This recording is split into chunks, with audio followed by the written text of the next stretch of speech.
मां त्रिपुर सुंदरी की, बेणेश्वर धाम की, मानगढ़ धाम की, आप सभी को जय गुरु। राम राम। राज्यपाल श्रीमान हरिभाऊ बागड़े जी, यहाँ के लोकप्रिय मुख्यमंत्री श्री भजनलाल शर्मा जी, पूर्व मुख्यमंत्री बहन वसुंधरा राजे जी, मंत्रिमंडल में मेरे सहयोगी प्रहलाद जोशी जी, जोधपुर से हमारे साथ जुड़ रहे भाई गजेंद्र सिंह शेखावत जी, अश्विनी वैष्णव जी, बीकानेर से हमारे साथ जुड़ रहे श्रीमान अर्जुनराम मेघवाल जी, यहां उपस्थित उप मुख्यमंत्री पति प्रेमचंद बैरवा जी, दिया कुमारी जी, भाजपा के प्रदेश अध्यक्ष श्रीमान मदन राठौड़ जी, राजस्थान सरकार के मंत्रीगण, अन्य सभी महानुभाव, भाई और बहनों, आज नवरात्र के चौथे दिन मुझे बांसवाड़ा में मां त्रिपुर सुंदरी की धरती पर आने का सौभाग्य मिला है। मुझे कांठल और वागड़ की गंगा मानी जाने वाली माही मां के भी दर्शन हुए। माही का पानी हमारे आदिवासी भाई बहनों के संघर्ष और उनकी जीवटता का प्रतीक है। महानायक गोविंद गुरु जी के प्रेरणादायी नेतृत्व ने जो अलग जगाई, माही का पवित्र जल उस महागाथा का साक्षी है। मैं मां त्रिपुरा सुंदरी और मां माही को श्रद्धापूर्वक नमन करता हूं। साथियों, साधना और शौर्य की धरती से मैं महाराणा प्रताप, राजा बांसिया भील, उनको श्रद्धापूर्वक उनका पुण्य स्मरण करता हूं और उन्हें नमन करता हूं। साथियों, नवरात्रि में हम शक्ति के 9 स्वरूपों की पूजा करते हैं और आज यहां ऊर्जा शक्ति यानी बिजली उत्पादन से जुड़ा इतना बड़ा आयोजन हो रहा है। राजस्थान की धरती से आज बिजली क्षेत्र में भारत के सामर्थ्य का एक नया अध्याय लिखा जा रहा है। आज राजस्थान, मध्य प्रदेश, आंध्र प्रदेश, कर्नाटका और महाराष्ट्र में 90,000 करोड़ रुपए से ज्यादा के बिजली प्रोजेक्ट शुरू हुए हैं। 90,000 करोड़ रुपया से ज्यादा के प्रोजेक्ट्स एक साथ शुरू होना ये दिखाता है कि देश आज बिजली की रफ्तार से आगे बढ़ रहा है और इस रफ्तार में देश के सभी हिस्से शामिल हैं। हर राज्य को प्राथमिकता दी जा रही है। यहां राजस्थान में भी क्लीन एनर्जी प्रोजेक्ट और ट्रांसमिशन लाइन की आधारशिला रखी गई है। बांसवाड़ा में राजस्थान एटॉमिक पावर प्रोजेक्ट का शिलान्यास हुआ है। यहां सोलर एनर्जी प्रोजेक्ट का उद्घाटन भी हुआ है। यानी सोलर ऊर्जा से लेकर परमाणु ऊर्जा तक देश अपनी बिजली उत्पादन क्षमता को नई ऊंचाई तक लेकर जा रहा है। साथियों, आज तकनीक और उद्योगों के जमाने में विकास की गाड़ी बिजली से ही दौड़ती है। बिजली है तो उजाला है, बिजली है तो गति है, बिजली है तो प्रगति है, बिजली है तो दूरियां मिटती हैं और बिजली है तो दुनिया हमारे पास है। लेकिन मेरे भाइयों बहनों, हमारे देश में कांग्रेस की सरकार ने बिजली के महत्व पर ध्यान ही नहीं दिया। जब 2014 में आपने मुझे सेवा का अवसर दिया और जब मैंने दायित्व संभाला तो देश के 2.5 करोड़ घर ऐसे थे जहां बिजली का कनेक्शन नहीं था। आजादी के 70 साल बाद भी देश के 18,000 गांवों में बिजली का खंभा तक नहीं लगा था। देश के बड़े बड़े शहरों में घंटों घंटों की बिजली कटौती होती थी। गांव में तो 4-5 घंटे बिजली आ जाए तो बड़ी बात होती थी और उस समय लोग चुटकुला सुनाते थे कि हमारे यहां बिजली जाती है, ये न्यूज नहीं है। लोग कहते थे कि बिजली आई, वो न्यूज होता था। लोग एक दूसरे को बधाई देते थे कि आज 1 घंटा बिजली आई थी। वो हाल थे। आज बिजली नहीं थी तो फैक्ट्रियां भी नहीं चल पाती थी, नए उद्योग नहीं लग पाते थे। राजस्थान समेत पूरे देश में यही हालत थी।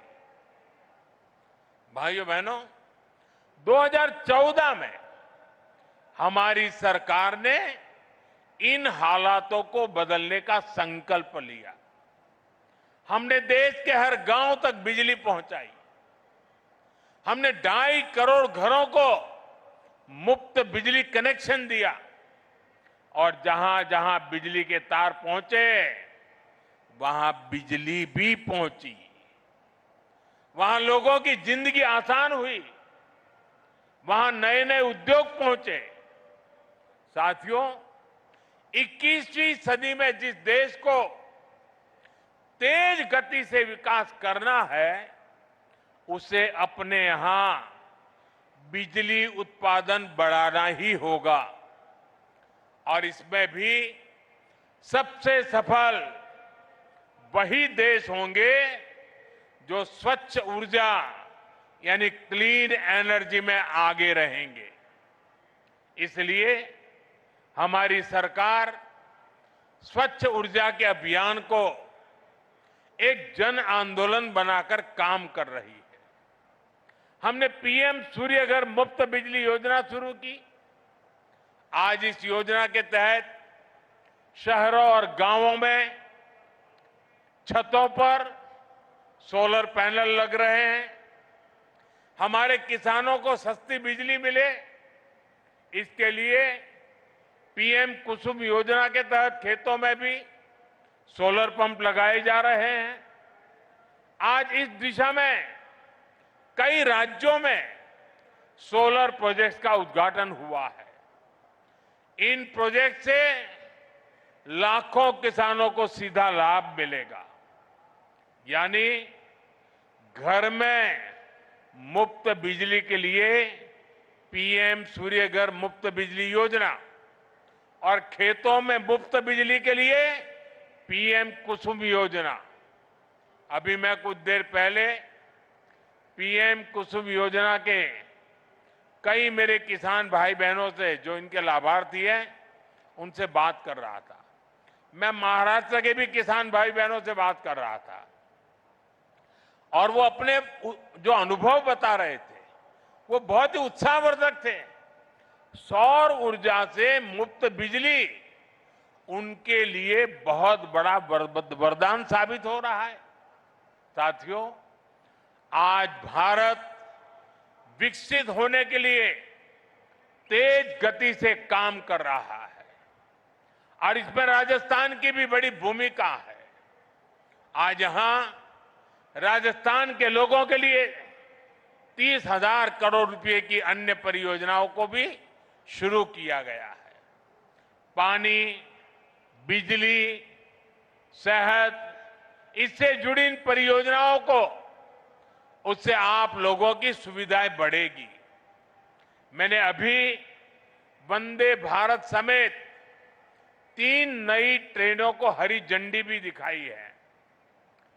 इस समय देश में रोजगार के नए अवसर पैदा करने का भी बड़ा अभियान चल रहा है। उसी कड़ी में आज राजस्थान के 15,000 युवाओं को सरकारी नौकरियों के नियुक्ति पत्र भी मिले हैं।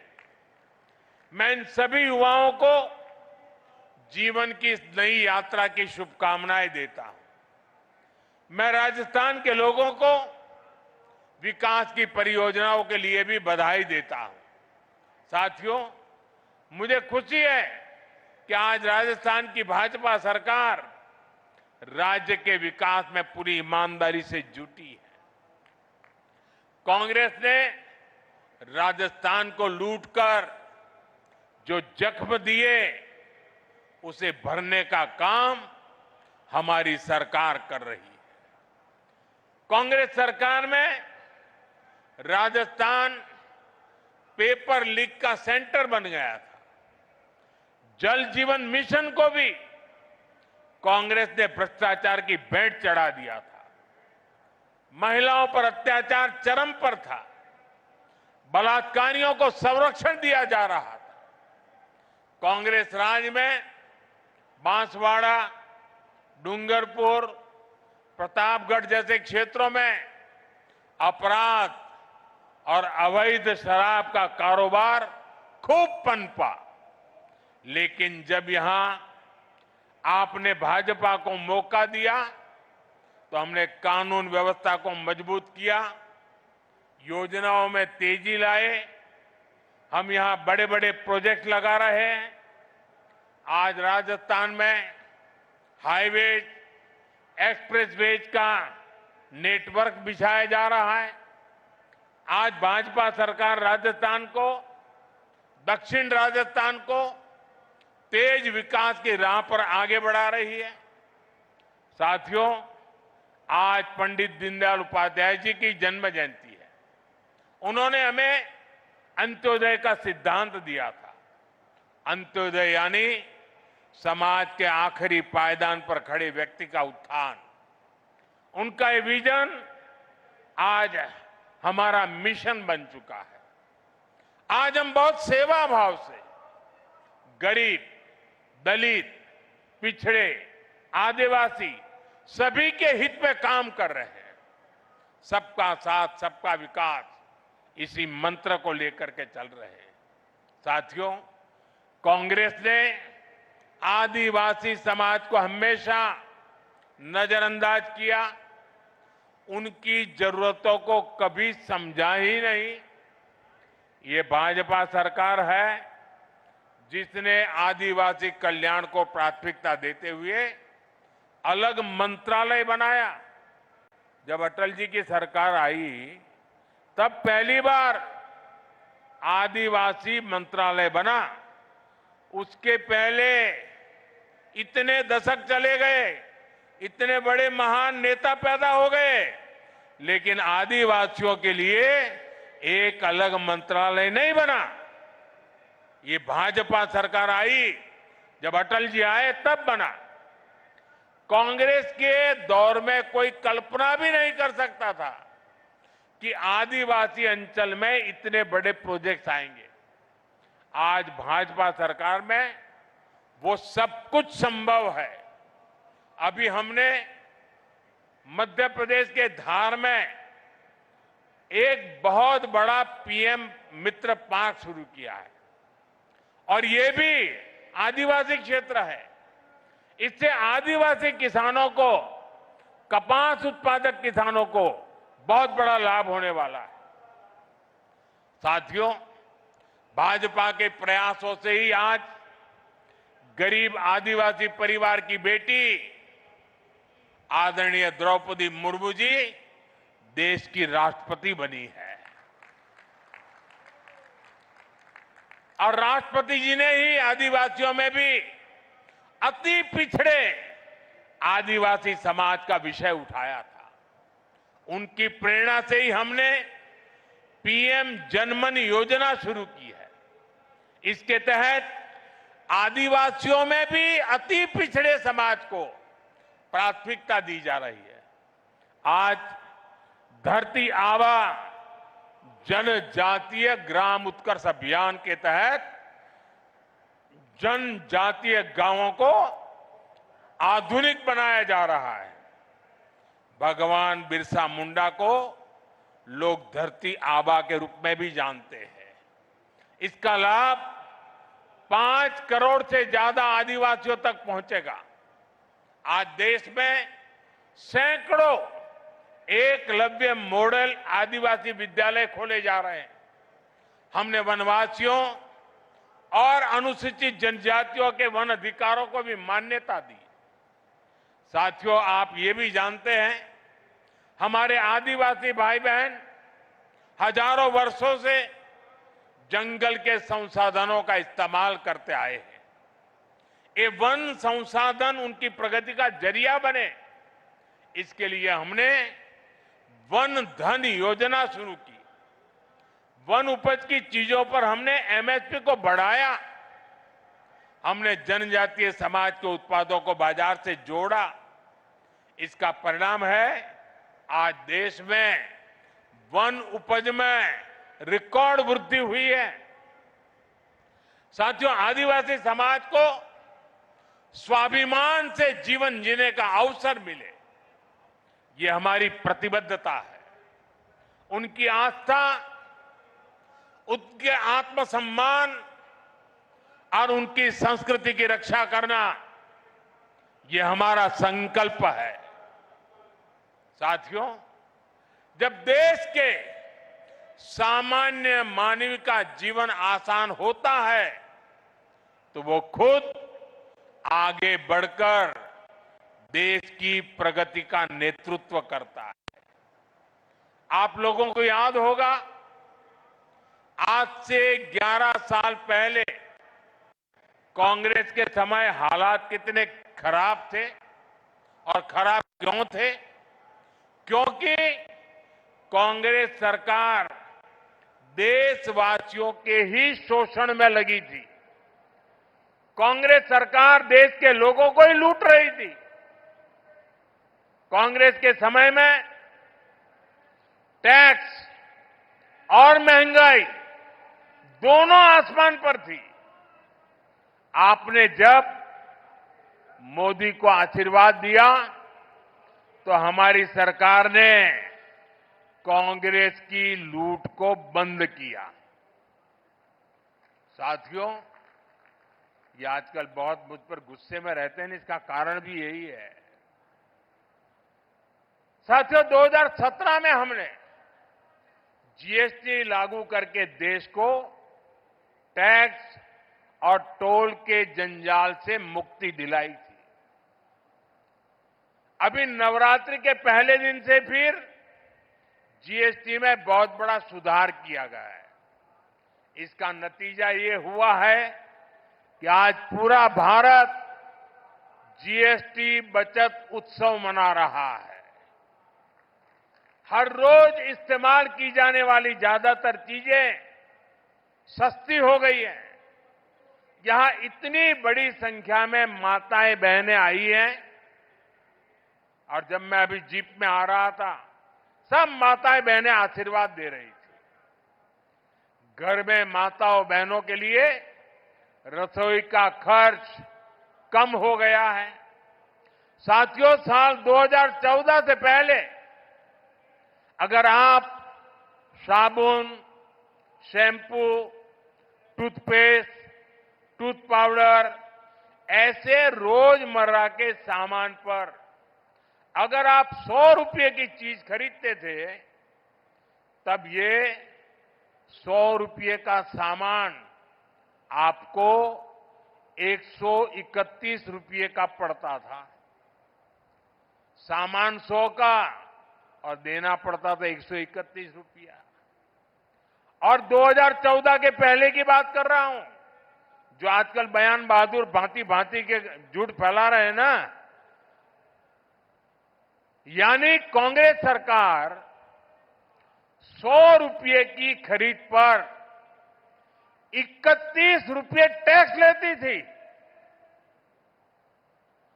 2017 में जब पहली बार हमने जीएसटी लागू किया तो यही 100 रुपये का सामान सिर्फ 18 रुपये बढ़े और 118 रुपये में आने लगा।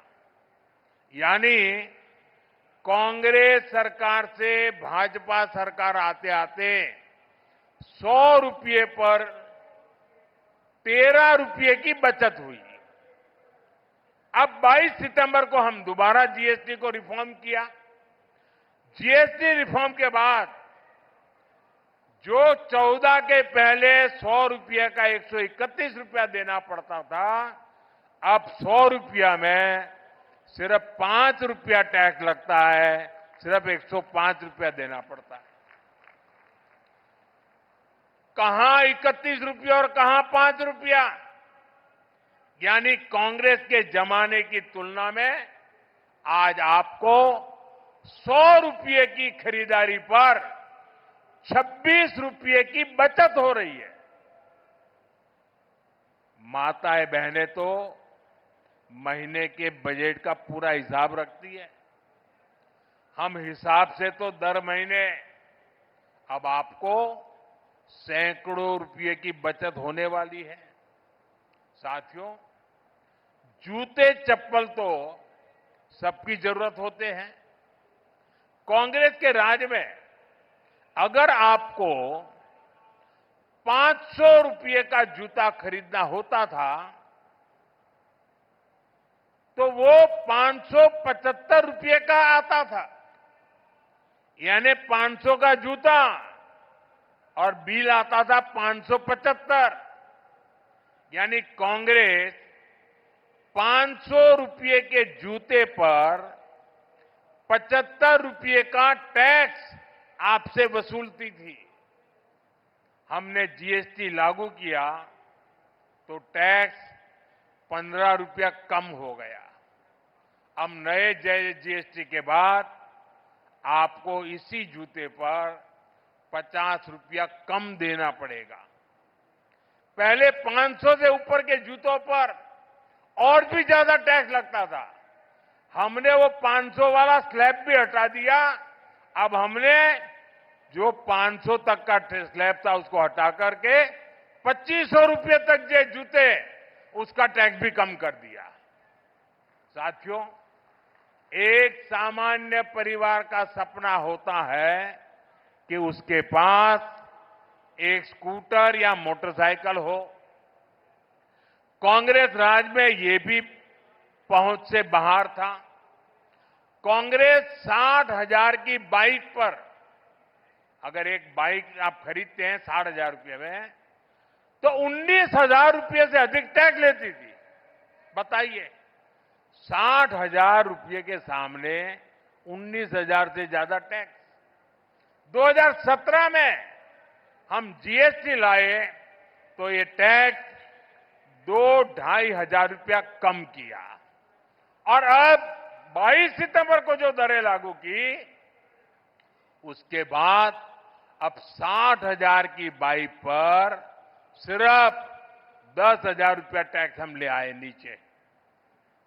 यानी 2014 की तुलना में करीब 9,000 रुपये का फायदा हुआ। साथियों, कांग्रेस के राज में अपना घर बनाना भी बहुत महंगा था। 300 रुपये के सीमेंट के बैग पर कांग्रेस सरकार 90 रुपये से अधिक टैक्स लेती थी। 2017 में जीएसटी आने के बाद ये करीब 10 रुपया कम हुआ और अब जब दोबारा हम रिफॉर्म करके जीएसटी लाए तो 22 सितंबर के बाद सीमेंट के उसी बैग पर करीब 50 रुपये ही जीएसटी लग रही है। यानी सीमेंट के हर बैग पर भी 2014 की तुलना में आज 40 रुपये की बचत हो रही है। यानी कांग्रेस राज में जहां लूट ही लूट थी, वहीं आज भाजपा की सरकार में बचत ही बचत है। और तभी तो देश जीएसटी बचत उत्सव मना रहा है और जीएसटी बचत उत्सव को पूरे देश में मनाया जा रहा है।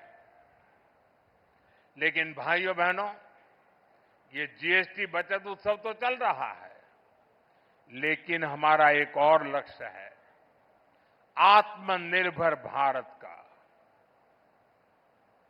हम किसी और पर निर्भर न रहें, ये अब बहुत आवश्यक है।